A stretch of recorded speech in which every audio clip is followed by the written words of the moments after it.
Karaso. Sevgilim, beni bu cehennemden kurtarın. Korkma Sarı. Seni kurtaracağım. Parvus'a haber ver.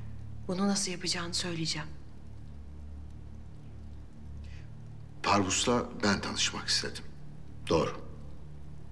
Lakin başka bir erkeğe gidip benim sevdiğim kadını kurtarın diye yardım istemem. Fakat burada kalamam. Parvus dışında Abdülhamit'in elinden beni kimse alamaz. Parvus sana çok mu değer veriyor? Evet, öyle. Bir adamın büyük bir gücü varsa onun sevdiği bir kadın asla hapse düşemez.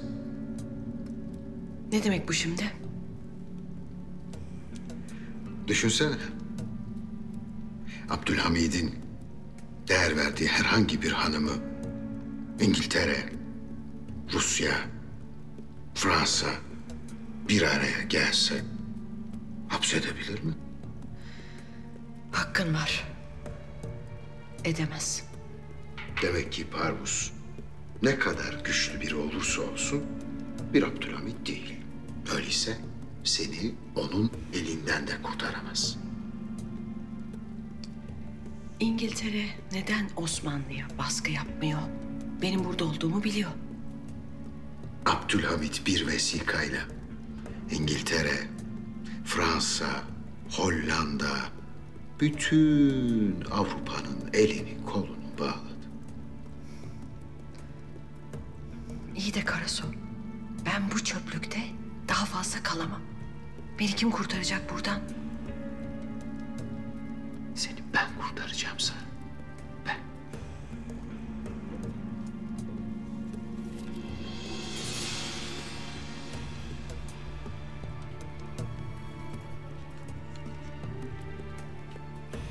Hava kararınca kollarımda olacaksın.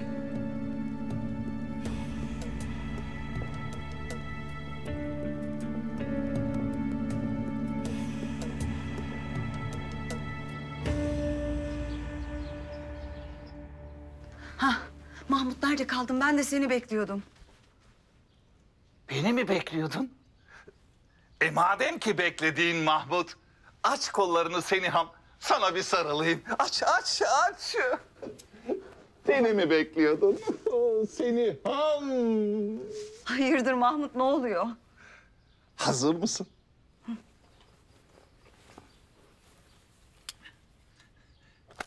Gerçek bir hazine. Nedir bu şimdi Mahmut? Senin o zarif boynun için Seniham.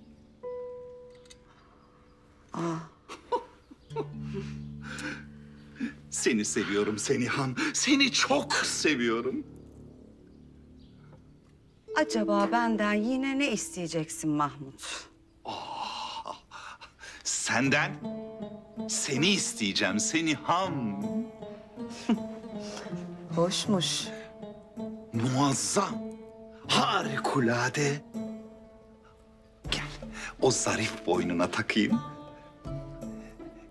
Şurada bir kancası var. Dikkatle takmak lazım.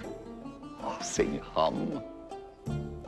Gerçekten göz kamaştırıcı, muazzam. İnsan bakamıyor, o kadar parlıyor. Seniham, ben bu son yediğimiz darbeden sonra iyice idrak ettim ki... yani bu Sultan Murat hikayesi artık bitmiştir. Yani bu Sultan Murat noktayı yemiştir. Bizim de artık devletin bekasına, kendi istikbalimize bakmamız gerekir. Şahane oldu, şahane. Neymiş bizim istikbalimiz? Bence bizim istikbalimiz artık Abdülhamit'e biat etmektir. Devletimiz için kul köle olmaktır.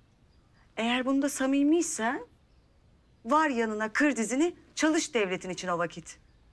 Tabii. Ama işte bu sadece öyle lafla olmuyor. Müthiş görünüyor. Ne kadar da yakıştı boynuna. Sağ ol. Lafla olmuyor. Yani bu konuda biraz yardımın gerekiyor Seniham. Ya ben düşündüm de... Yani ben Surre alayının başına geçsem... Onlarla birlikte kutsal topraklara gitsem... O kutsal topraklara yüz sürsem... Müthiş görünüyorsun Seniham. Mahmut? Ha işte o kutsal topraklara yüz sürsem... Adam olsam... Vazifemi de layığıyla yerine getirsem... Ve daha sonra Abdülhamit'in karşısına çıksam... Belki o zaman bana itimat edebilir. Hakikaten niyetin buysa... gidip hünkârımızla senin için konuşabilirim. Ha!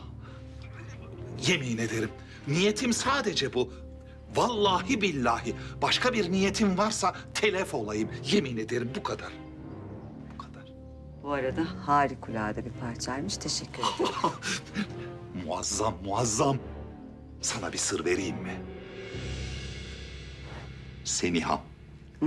Bu parça vallahi billahi tallahi kraliçede bile yok. Yalnızca sende var, yalnızca sende. Mahmut, Ha, sen Surre emini olursan şimdi hacca da gitmiş olacaksın. tabii. Artık ben Hacı Mahmut Paşa olacağım. Hacı Mahmut Paşa, bundan sonra şeytanın fısıltılarını duymayacaksın, bana söz ver artık. Tövbe. Bundan sonra şeytana kulak vermek yok. Tövbe. Tövbe estağfurullah. Ah şöyle. Oh, Allah'ıma şükürler olsun. Allah'ıma şükürler olsun. Sevindim buna. Yalnız Mahmut, Ha. benim esas seninle konuşmak istediğim başka mühim bir mesele var. Mühim bir mesele mi? Neymiş? Hatice'm. Kemalettin'le evlenemeyecek, Vasfiye kalacak diye iyice çıldırdı. Yani her şey için bizi suçluyor. Gidip hünkârımıza bütün olan biteni anlatacakmış ve başına gelenler bizim yüzümüzden oldu diyor. Yani vallahi ben bu kızı nasıl durduracağım bilmiyorum Mahmut. Hepimizi yakacak.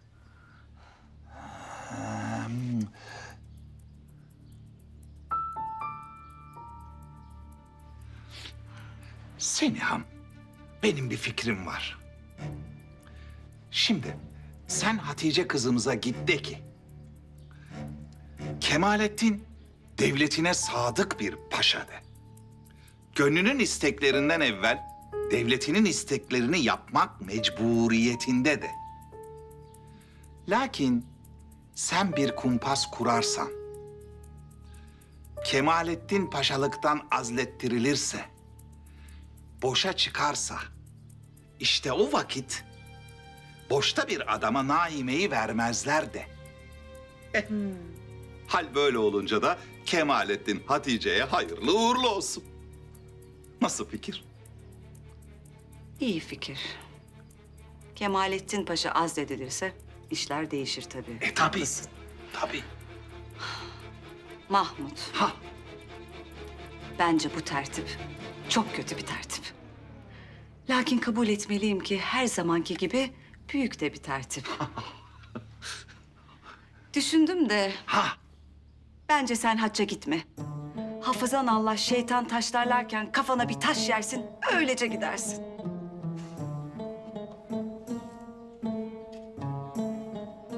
Aşk olsun. Aşk olsun.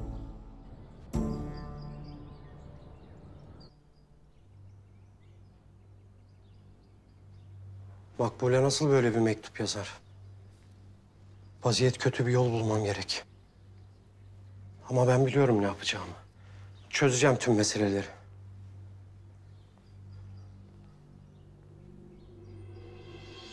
Mürekkep.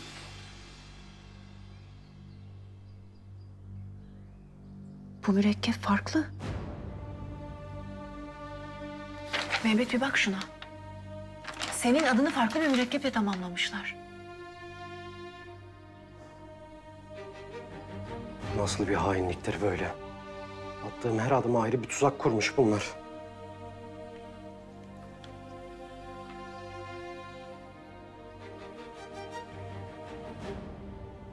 Ben kimseye ilişmezken, kimsenin işine karışmazken, sadece devletim için, hünkârım için çalışırken herkes bizim üzerimize ihanet toprağı atıp bizi gömmek istiyor. Gözünü kan bürümüş sırtlanlarla savaş halindeyiz sanki. Ruhumuzu paramparça etmek için bekliyorlar. Artık benim sıyrılmam gerek abla bu meselelerden. Dişe dokunur bir iş yapmalıyım. Yoksa kaybolup gideceğim bu oyunlar girdabında. Suriye alayı hazırlanıyormuş. Hünkârımıza gidip de benim alay emiri olmamı istesen.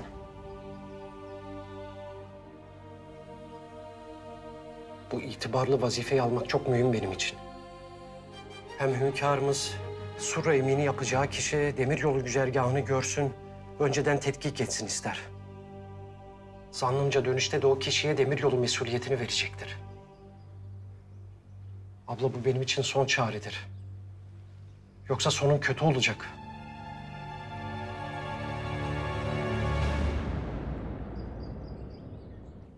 Hünkârım, Alman hükümeti adına özürlerimizi sunarız. Biz ihaleden çekilmek istemezdik. Lakin devletler arası münasebetler mani oldu. Biz o maniyi aramızdan kaldırdık. Öyle değil mi Lord Conrad? Kaldırdınız hünkârım. Akabe hattının yapılması artık mesele değil, öyle değil mi? Hayır hünkârım. İngiliz hükümeti bu husustaki endişelerinin lüzumsuz olduğunu anladı. Pekala. O halde tekliflerinizi iletiniz. Tekliflerinize bakacağız. En münasip teklif üzerinden kararımızı vereceğiz. Çıkabilirsiniz. Rudolf Efendi. Siz kalınız.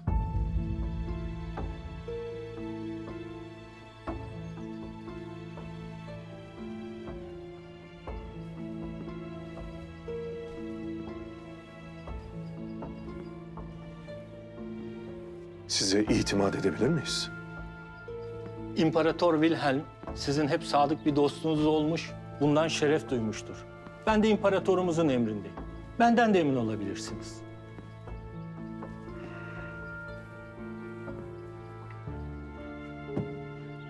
Buyurunuz.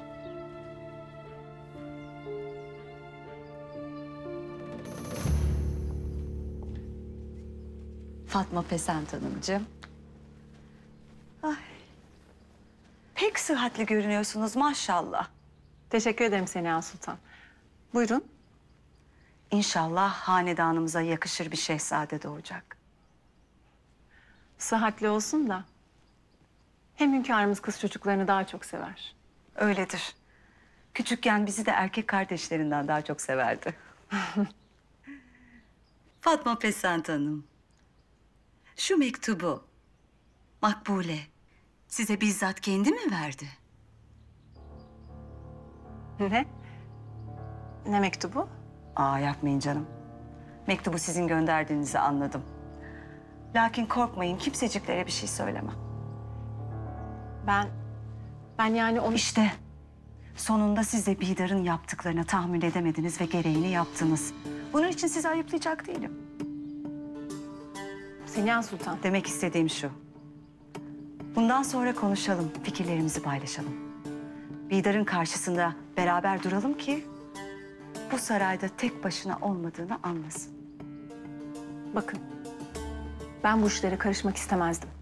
Lakin Karışırsınız, karışırsınız. Adınızın ardından sultan dendi mi? Hele bir de haremin havasını aldınız mı? Pek güzel karışırsınız. Karışın da zaten iyidir karışmak.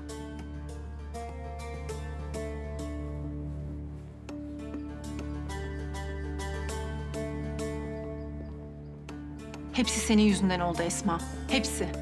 O mektubu kimse görmeden yırtıp atacaktık. Ama sultanım ben sadece... Kes. Gözüme gözükme. Senin yüzünden Seniha'ya maskara olduk.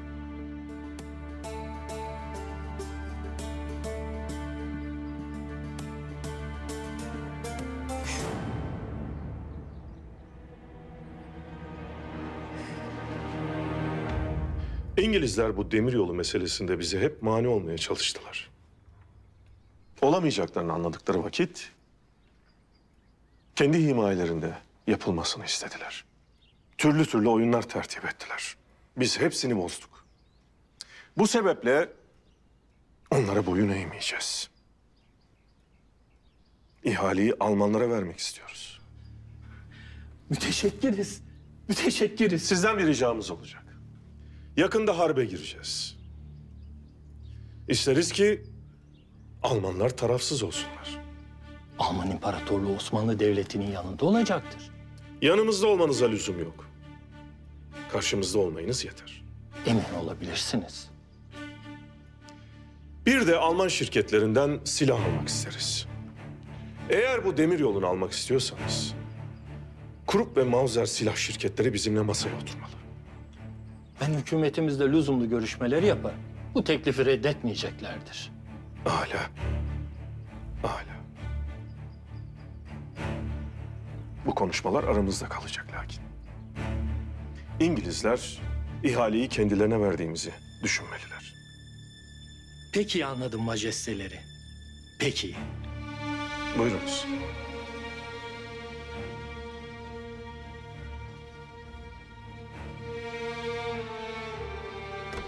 Tahsin Paşa, benim tarzı siyasetimin sırrı nedir bilir misin?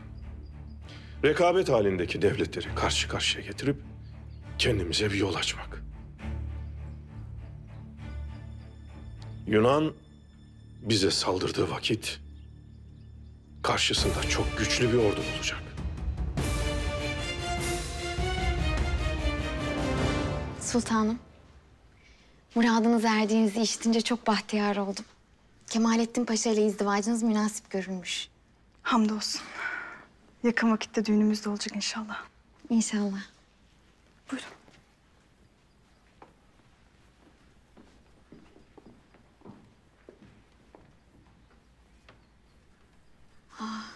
Bu çok hoş değil mi? Ben bunların hiçbirini beğenmedim. Moda fersah fersah ilerlerken biz bunlara mecbur kalıyoruz. Gel Fehmi.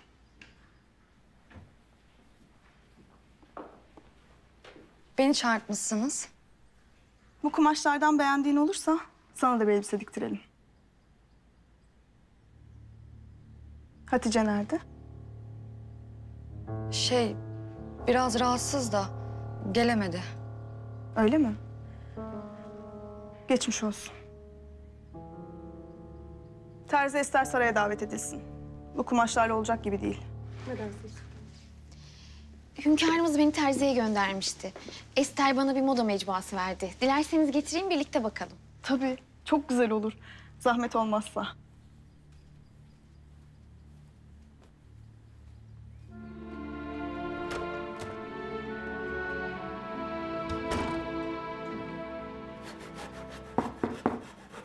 Gel. Gel. Hemşirem. Hünkârımız yorulmazlar mı bu Ramazan gününde böylesine çalışmaktan? Bizi durmak yorar. Buyurun muradınız. Sizin sıhhatiniz, afiyetiniz ve huzurunuz elbette. En çok da böyle söyleyenler huzurumuzu bozar ya. Siz müstesna. Hünkârım, Mahmut Paşa siyaset işlerinden yorulduğunu söyler durur. Ramazan münasebetiyle de kendisine ve kalbine biraz vakit ayırmak ister. Öyle mi? Mahmut Paşa'mız dinine bu kadar düşkün müydü? Zannımca bu Ramazan ona iç muhasebe yapma fırsatını verdi. Öyle mi? Bu yüzden sizden bir arzusu vardır. Neymiş? Surre emini olmak ister. Öyle mi? Tabii, tabii. Bilirsiniz, Surre emini olmak için servetinizin bir kısmına kıymalısınız. Mekke Medine'deki fakirlere yardım etmek zorundasınız. Adet böyle. Mahmut Paşa'mız servetine kıyabilecek mi? Hünkârım, Mahmut Paşa'nın eli oldukça açıktır. Bu hususta en ufak tereddüt göstermeyecektir, emin olun. Peki bir düşünelim. Düşünelim. Hem bu demiryolu meselesiyle de pek alakalıdır. Eğer Hicaz'a gidersem güzergahı bir fiil tetkik etmiş olurum da der. Öyle mi? Tamam, düşüneceğiz. Sağ olun hünkârım.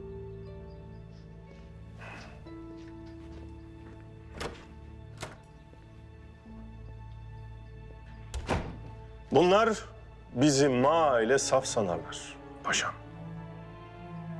Estağfurullah hünkâr. Yok yok. Bizim merhametimizi saflık sanarlar. Mahmut Paşa'yı tanımıyor olsam kardeşimin dediği lakırdıya inanacağım. İç muhasebesi yapacakmış. Tövbe tövbe. Hünkârım ilk müracaat eden Mahmut Paşa oldu. Evet, bakalım başkaları da müracaat edecek mi?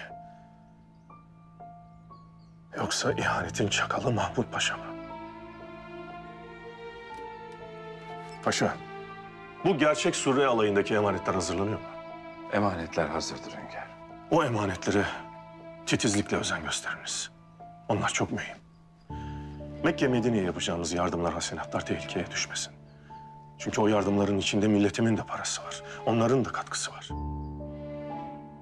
Hünkârım, gerçek emanetler gemiye yüklendi. Onunla gönderilecek inşallah. Âlâ. Bu sahte alaydaki emanetler de sahte olacak paşa. Biz o sahte alaydaki ihanetin başını bulacağız.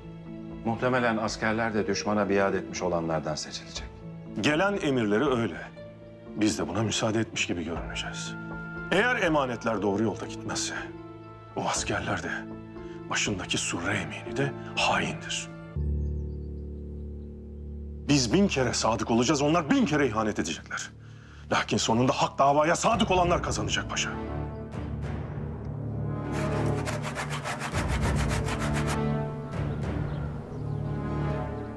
Ey ahali! Hünkârımız Sultan Abdülhamid-i Sani Hazretleri Surre alayı yola revan olsun diye emir buyurdular. Hacca gidemeyen, lakin sadakasının vasıl olmasını isteyen varsa işte feraşet çantası. Daldır elini içine. İster al, ister ver. Sadakadır, görülmez gözle. Yazılır defteri amele.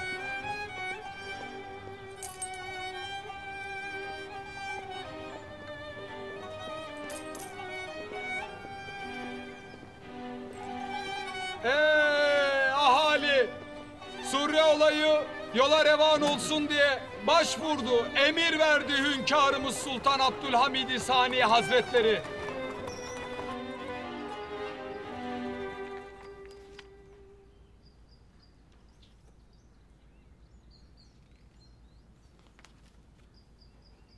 Aa, bu model çok güzelmiş. Aynı gelinlik gibi. Size de çok yakışır. Yalnızca bana mı? Sana da çok yakışır. Ay gibi bir gelin. Gerçi gönlünde birisi varsa yakın vakitte seni de gelinlikler içinde görürüz. Orası biraz zor. Niçin öyle dedin? Hiç. Öyle laf işte. Var mı beğendiğiniz bir şey? Baktım da gözüme ilişmedi hiçbiri. Aa, bu elbise çok güzelmiş. Rengi de çok hoş. Benim için en güzeli bu olurdu herhalde. Evet, ben de çok beğendim. Terzi Ester'e haber verin. Bu elbiseyi diktireceğim.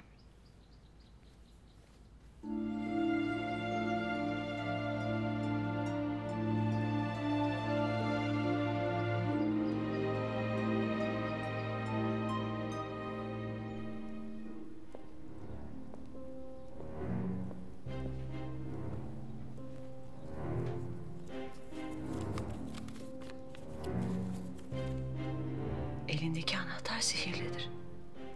Bütün kapıları açar. Önündeki kapıyı aç ve akşam olunca çamaşırhaneye git.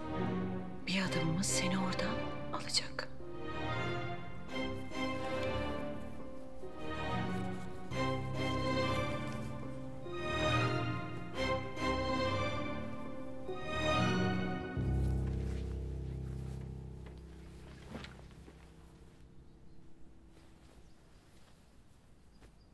Seniha Sultan, nereden böyle?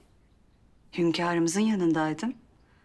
Surre alayı için Mahmut Paşa'mın ufak bir arzusu vardı da onu ilettim kendilerine.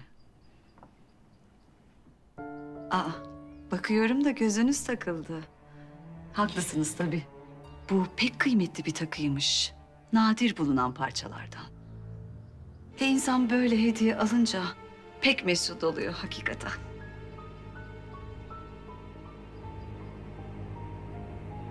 Bidar kadın. Kardeşiniz de itibardan düştüğüne göre artık Mahmut Paşa'mın karşısına birini çıkarmazsınız herhalde. Yani sırf bana kötülük yapmak için devletimizin ikbaline tesir edecek bir hata yapmamalısınız. Seniha Sultan. Bu harem hala benim. Kudretin aşamayacağı zorluk yoktur, unutmayın.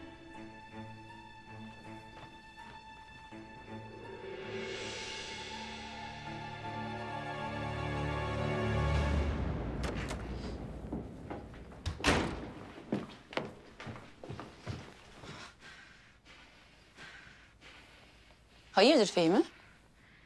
Altı üstü bir izdivaç. Bir insan bu kadar değişir mi ya? Gerçi değişir tabii. Kaptı devletin en kudretli paşasının mahdumunu. Ne oldu Fehmi? Ne diye söyleniyorsun? Ne diye çağırmış? Koştur koştur gittin sen de. Kemalettin Paşa için hazırlanıyor. Türlü türlü libaslar diktiriyor. Bizi de elbise diktirelim diye çağırmış. Tabii. Pek düşüncelidir sultanımız. Beğenmediği kumaşları odasına dizmiş bize sunuyor. Gitmeseydin sen de Fehmi. Şimdi gelmiş söyleniyorsun. Sen bir mecmua getirmiş. Terzi Ester'den almış. Oradan elbiselere bakıyorduk. Ben elbiselerden bir tanesini beğendim. Naime çekti aldı elimden mecmuayı. Bir baktı, yani daha bakmadan kendisi için diktireceğini söyledi. İki kelam laf edemedin mi sen de? Susup kaldın mı öyle? Ne diyebilirdim ki abla? Ha? Neticede sultan kızı. Sen değil misin Fehmi? Git o mecmuayı bana getir. Ne yapacaksın mecmuayı? Git getir Fehmi. Merak ettim ben de. Nasıl bir elbiseymiş o? Sen niye çıkmıyorsun odadan? Sultanımızdan haber bekliyorum huzura kabulüm için. Hünkârımıza konuşursan her şey daha kötü olacak. Bunu bil. Ayrıca halamla da konuştu. Katiyen karşı çıkıyor. Bu mesele halamı alakadar etmez. O kendi şahsi meseleleriyle meşgul olsun. Abla ama... Karışma benim işime Fehime. Artık bundan böyle yalanların ve oynanan oyunların ardına saklanmak yok. Sadece hakikat var.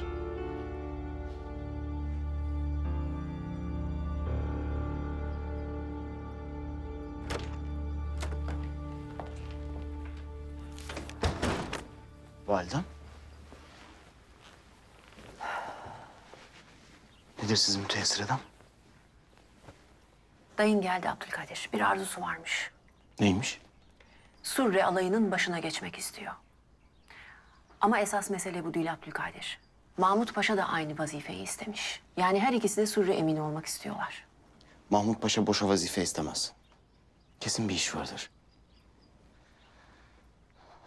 Artık bana güveniyorlar. Sabahattin'den bu meseleyi öğreneceğim validem.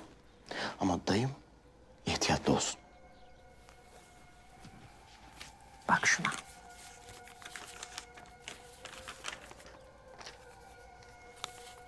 Nedir bu? Makbule'nin giderken bıraktığı mektup. Gerçekten de dayımın adı yazılı. Hayır evladım. İlk bakışta öyle sanılıyor. Ama dikkatli bak. Bir kalem işaretiyle Mehmet ismini yazmışlar. Mürekkebi farklı. Büyüteçle bakmak lazım.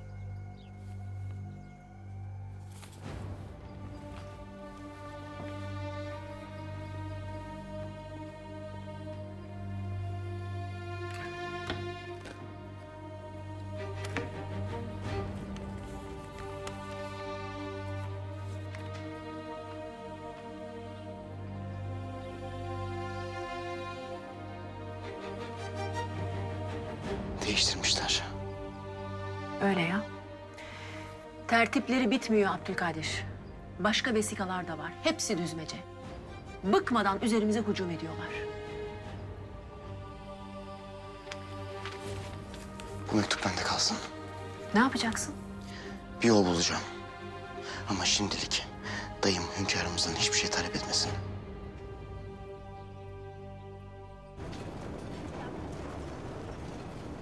Bay Lord Conrad, kat'i surette eminim ki Abdülhamit o vesikayı emanet diyarına Surre alayıyla gönderecek.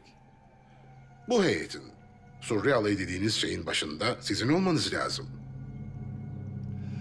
Surre alayının başındaki kişiye Surre emini denir. Ve o kişi de ben olacağım, merak buyurmayınız. Heyetin başında olmak bir şey ifade etmez. Mahmut Paşa'mıza heyette gerekli destek verilecek mi? Elbette.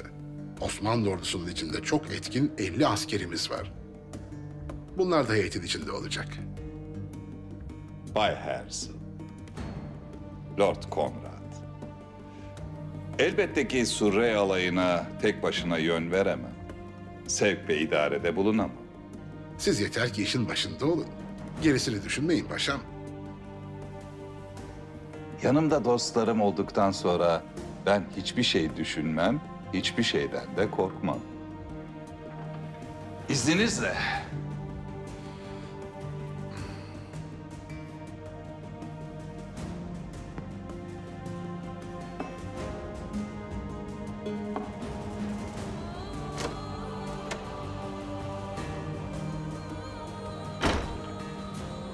Abdülhamit kendi heyetine yapılan bu saldırıya inanır mı dersiniz? Alayın başındaki paşanın öldüğünü duyunca inanır. Ölüm ciddi iş. İnandırıcılığı muazzamdır. Her şeye rağmen Mahmut Paşa'nın ölmesini istemem.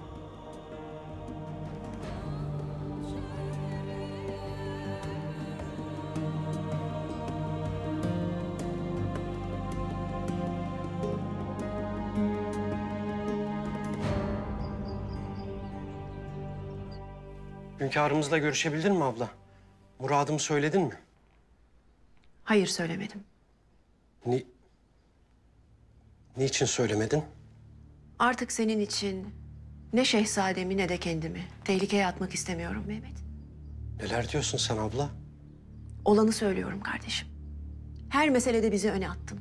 Sonunda zararı gören de biz olduk. Ben bıktım artık senin için mücadele etmekten Mehmet. Senin artık aklını başına alman gerekmez mi? Her seferinde sen yıkacaksın, ablan düzeltecek, toplayacak, öyle mi? Tamam abla, anladım. Ben burada devlete hizmet etmek için ne hayaller kurdum. Hepsi yerle yeksan oldu. Ben diyorum ki payitahttan gideyim. Git Mehmet. Nereye gidersen git. Kolundan tutup yalvaracak mıyım kalman için? Oturup ağlayacak mıyım gitmemen için? Nasıl istersen öyle yap kardeşim. Yeter ki hünkârımıza artık yük olma. Pekala sultanım. Pekala.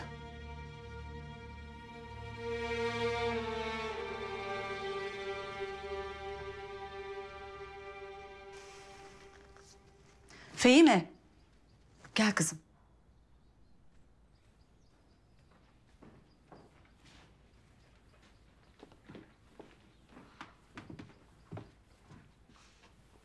Gel, otur.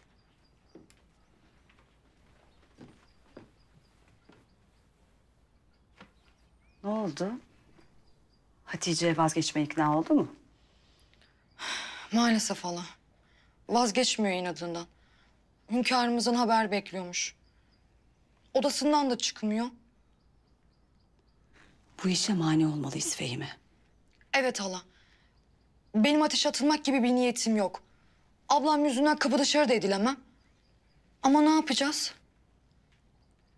Ben bir çaresini buldum kızım. Sen Hatice'nin yanından pek ayrılma. Eğer aksi bir durum olursa bana haber ver. Sakın sen mani olmaya kalkma. Tamam halacığım. Sen yeter ki bizi bu dertten kurtar.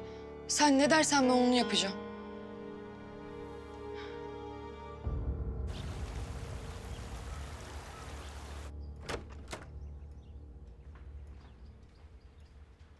Hünkârım. Mehmet Paşa geldiler. Sizinle görüşmeyi arzu eder. Af buyurun. Ağız alışkanlığı. Mehmet Efendi geldiler. Sizinle görüşmeyi arzu ederler. Ne buyurursunuz? Gelsin.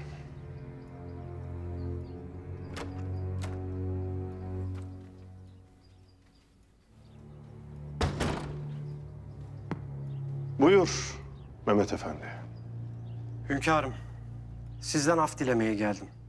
Vallahi billahi o hattın bir ehemmiyeti olduğunu bilmezdim. Yani arazi düz olduğu için... Benim akrabamsınız. Evlatlarımın dayısısınız. Sizi liyakatınıza binaen paşa yaptım. Şimdi de liyakatsızlığınız sebebiyle azlediyorum. Eğer göreve iade talebiyle geldiyseniz lüzumu yok. Hünkârım, her zaman her vazifeye talibim. Lakin paşalık için gelmedim. Lütuf buyurursanız surre emini olmak arzusundayım. Sizi bu vazifeye talip olmaya iten sebep nedir? Siyaset işlerinde hatalar yaptım hünkârım. Hem hac vazifesini yapmak hem de surre emini vazifesini layıkıyla yapıp itibarımı geri almak isterim.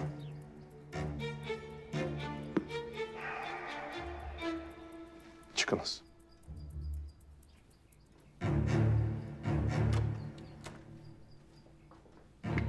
İkinci talip de geldi Tahsin Paşa. Bakalım başka kimler talip olacak? Hünkârım, gerçek sürre alayının başına kimi getirmeyi düşünüyorsunuz? Allah'ın sadık bir kulunu paşa.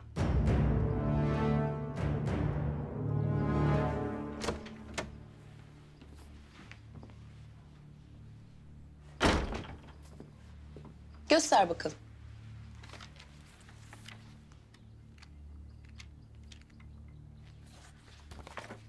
İşte bu. Pek güzelmiş. Kim giyse yakışır. Ama...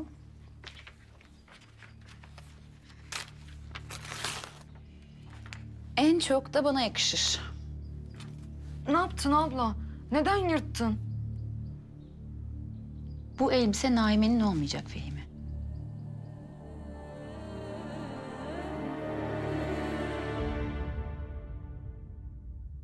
Evladım senin de görmeni, bilmeni, tecrübe etmeni isterim ki... muazzam haşmetiyle surre alayının tüm mesuliyeti padişahın omuzlarındadır. Hünkârım, evvelki sene alayın haşmetinden hem ürktüm hem de huzurluydum. Bu seneki huzur da haşmet de gizli olacak.